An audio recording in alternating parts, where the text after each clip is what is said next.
বর্তমান সময় দাঁড়িয়ে আমরা মোবাইলে হটস্পট দিয়ে ওয়াইফাই শেয়ার করি না এমন মানুষ খুঁজে পাওয়া কঠিন। কারণটা কি?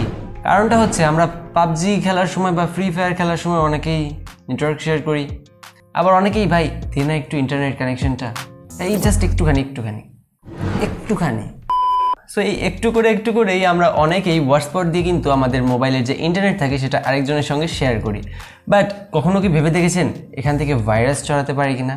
বা এমনটাও তো হতে পারে যে আপনার ফোনে ভাইরাস আছে অ্যান্ড যাকে আপনি ইন্টারনেটটা শেয়ার করতে দিচ্ছেন তার ফোনে ভাইরাস যাচ্ছে, বা আপনি যার স্মার্টফোন থেকে আর কি ইন্টারনেট ইউজ করছেন তার ফোন থেকে ভাইরাস আসছে কিনা।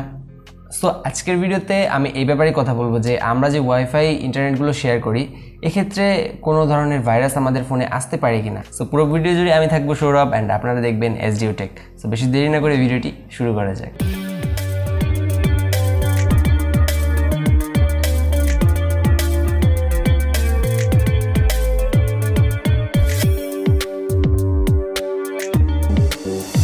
ওয়েল, আপনি যখন কারো ফোন থেকে ইন্টারনেট শেয়ার করেন হটস্পটের মাধ্যমে তখন আপনি কিন্তু তার যে ফোনটা রয়েছে সেখান থেকে তার ফোনের স্টোরেজের অ্যাক্সেস নেন না, অথবা তার ফোনের কোনো কিছুর অ্যাক্সেস কিন্তু আপনি পান না।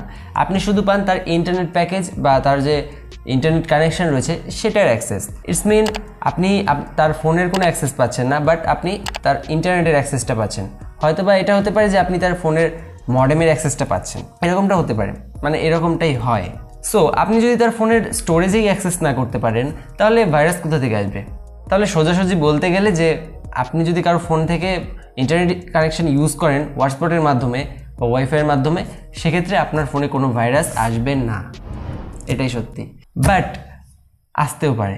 কিভাবে বলছি, আমরা যারা ইন্টারনেট কানেকশনটা ইউজ করি তারা যদি কোনো সিকিউর কানেকশনে ইউজ না করি সেক্ষেত্রে কিন্তু ভাইরাস আসতে পারে। কিভাবে? ফর এক্সাম্পল আমাদের ফোনের যদি ডেটা ফুরিয়ে যায় অ্যান্ড আমরা যদি ওয়াইফাই ইউজ না করে for example mobile data use করি, তাহলে আমরা যে কোনো সিমের যদি মোবাইল ডেটা ইউজ করি আমাদের ইন্টারনেট শেষ হওয়ার পর আমাদের কিন্তু সেই সিমের পোর্টালে নিয়ে যাওয়া হয়। মানে ধরতে পারেন যে আপনার যদি কোনো সিমের এমবির ফুরিয়ে যায় সেক্ষেত্রে আপনি যদি গুগল ওপেন করতে নেন বা যে কোনো ওয়েবসাইটে যেতে চান সেক্ষেত্রে সেটা রিডাইরেক্ট করে আপনার যে সিম কোম্পানির ওয়েবসাইট রয়েছে বা পোর্টাল রয়েছে সেখানে নিয়ে যাবে। সো এক্ষেত্রে ভাইরাস ঢোকানোর ক্ষমতা কিন্তু তাদের হাতে থাকে, ইটস মিন আপনার ইন্টারনেট প্রোভাইডার। ওয়েল, বাট তারা কেন? আসলে তারা কেন, এটার কারণ হচ্ছে তারা চাইলে আপনার যে ওয়েব পেজ রয়েছে সেটাকে রিডাইরেক্ট করে তাদের যে কোনো ওয়েবসাইটে নিয়ে যেতে পারে। ওয়েল, সেখানে যদি আপনাকে কোনো কিছু ডাউনলোড করিয়ে দেয় আপনি ঠেকাতে পারবেন না। সো সেই ডাউনলোড করা জিনিস যদি আপনি ইনস্টল করেন বা সামহাউ সেটা যদি ডাউনলোডের পরপরই আপনার ফোনকে অ্যাটাক করে সেক্ষেত্রে ভাইরাস আসতে পারে। বাট সচরাচর সিম কোম্পানিগুলো এই ধরনের কাজ করবে না, কারণ করলে তারা বাঁচতে পারবে না, because of the government and other things like that. So ভাই, এই ভিডিও থেকে এটাই ক্লিয়ার হয়ে গেল যে আপনি যদি কারো ফোন থেকে হটস্পট নেন অ্যান্ড হটস্পটের মাধ্যমে যদি ইন্টারনেট শেয়ার করে নেন তার ফোনে যদি ভাইরাস থাকেও তাও আপনার ফোন ভাইরাসে এফেক্টেড হবে না। এটাই আর কি নর্মালি হয়ে থাকে, বাট কমপ্লিকেটে আমরা যাব না কারণ সেটা খুবই কম হয় অ্যান্ড হয় না বললেই চলে। ওয়েল, সো চিন্তার কোনো কারণ নেই।